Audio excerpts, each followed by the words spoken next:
അതിന്റെ പേരിൽ ഇല്ലാ കഥകൾ പറഞ്ഞുണ്ടാക്കരുത്.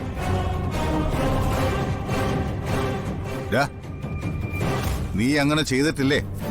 ഇല്ല, ഞാൻ അറിഞ്ഞ കാര്യം പോലും അല്ല അത്. അല്ലെങ്കിൽ തന്നെ ഞാൻ എന്തിനാ അങ്ങനെ ചെയ്യണം?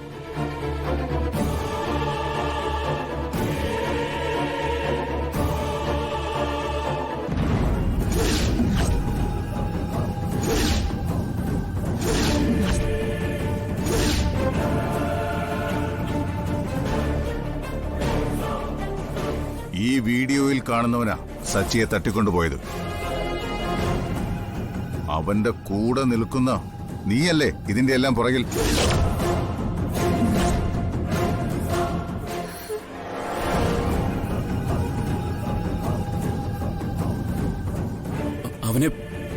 അവനെ അറിയാന്നുള്ളത് നേരാ. അല്ലാതെ ഞാൻ വേറൊന്നും അറിഞ്ഞിട്ടില്ല.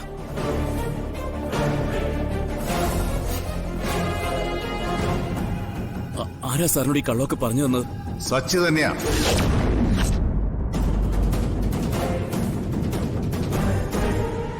അർച്ചന സച്ചിയെ കണ്ടുപിടിച്ചു.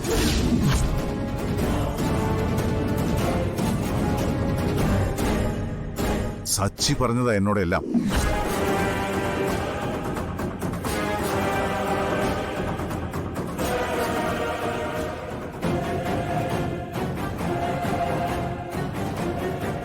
എന്റെ മകൻ സച്ചിയും അവന്റെ ഭാര്യ അർച്ചനയും ഈ വിവാഹത്തിനെതിരെ നിന്നപ്പോ അത് നടത്താൻ വേണ്ടി ഇവൻ ചെയ്തതാ ഇതൊക്കെ.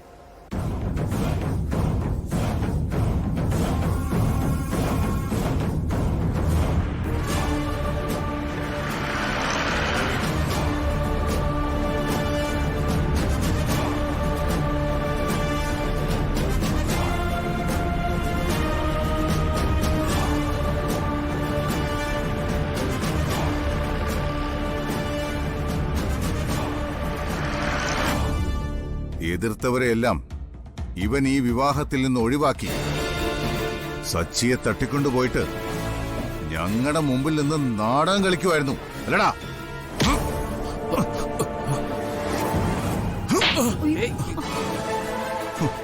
സ്വന്തം മോനെ പോലെ കണ്ട ഞാൻ നിന്നെ സ്നേഹിച്ചത്. എന്റെ സച്ചിയും സന്ദീപും അർച്ചനയും ഒക്കെ വേണ്ടെന്ന് പറഞ്ഞിട്ടും ഞാൻ നിനക്ക് എന്റെ മോളെ തരാൻ തീരുമാനിച്ചു.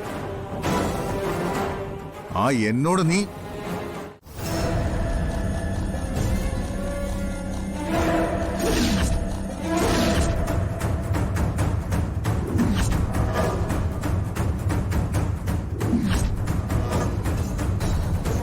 അടിക്കാനല്ലേ പറഞ്ഞത്?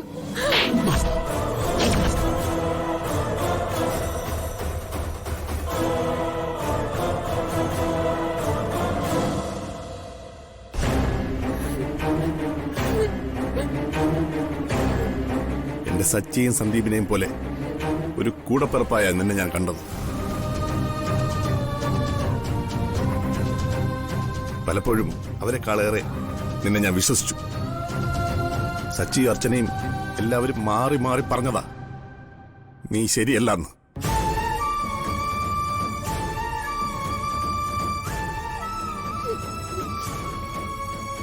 എന്നിട്ടും അവരുടെ വാക്ക് കേൾക്കാതെ ഞാൻ നിന്നെ വിശ്വസിച്ചു.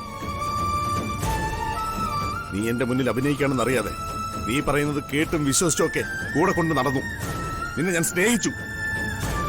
എടാ, വീട്ടിലൊരു അംഗത്തെ പോലെ അവിടെ കെട്ടി താമസിപ്പിച്ചില്ലേ? പറ്റിക്കപ്പെടുമെന്ന് അറിയാതെ എന്റെ അനിയത്തിയെ നിനക്ക് വിവാഹം ചെയ്തു തരാൻ തീരുമാനിച്ചു. എന്നിട്ടും നീ എന്നോട് ചെയ്ത ഈ വഞ്ചനയ്ക്ക് മാപ്പ് തരാൻ എനിക്കൊരിക്കലും പറ്റില്ല. അർച്ചന സച്ചിയെ കണ്ടെത്താൻ വൈകിയിരുന്നെങ്കിൽ ഈ കല്യാണം ഇപ്പൊ നടന്നേനെ. ഒന്നും അറിയാതെ എന്റെ സ്നേഹമോള് നിന്നോടൊപ്പം വന്നിരുന്നെങ്കിൽ ഇവളുടെ ജീവിതം എന്താവുമായിരുന്നു?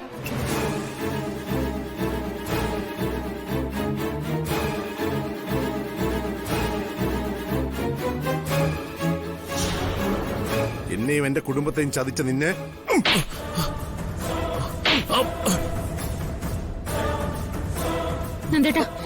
മതി.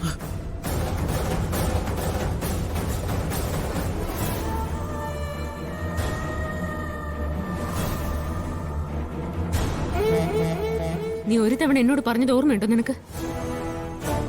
നെല്ലിശ്ശേരി വീട്ടിൽ വന്ന് അവിടെ താമസമാക്കി അവിടുത്തെ പെണ്ണിനെ നീ സ്നേഹിച്ച് കെട്ടാൻ പോകുന്നത് അവിടുത്തെ എന്റെ ഭർത്താവ് ഉൾപ്പെടുന്ന ആണുങ്ങൾക്ക് കഴിവില്ലാത്തത് കൊണ്ടാണെന്ന് ഇപ്പൊ നിനക്ക് മനസ്സിലായോ? എല്ലായിടത്തും നീ കണ്ട ആണുങ്ങളല്ല നെല്ലിശ്ശേരിയിലെ ആണുങ്ങളെന്ന്. അർച്ചന, ഇവനെ അങ്ങനെ വെറുതെ വിടരുത്. വെറുതെ വിടുന്നില്ല നന്ദേട്ടാ. ഇവനെ കൊണ്ടുപോകാനുള്ള വണ്ടി പുറകെ വരുന്നുണ്ട്.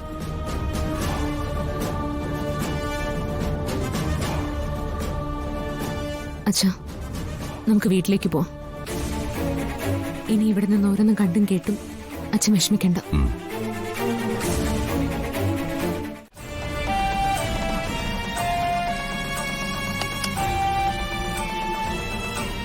ഡോക്ടർ, രാവിലെ സർജറിയുടെ കാര്യം പറഞ്ഞിരുന്നു. ഇതുവരെ വിളിച്ചില്ല. അതിന്റെ കാര്യം എന്താന്ന് ചോദിക്കാൻ വരികയായിരുന്നു ഇവര്. അത് പറയാൻ തന്നെയാ ഞാൻ ഇപ്പൊ ഇങ്ങോട്ട് വന്നത്. ഇന്ന് സർജറിയുടെ ആവശ്യമില്ല.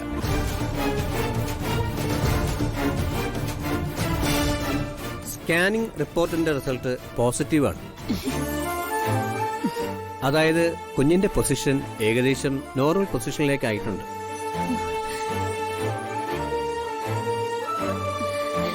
ദൈവമേ, സാധാരണ വളരെ റെയർ കേസിലേ ഇത് സംഭവിക്കാറുള്ളൂ.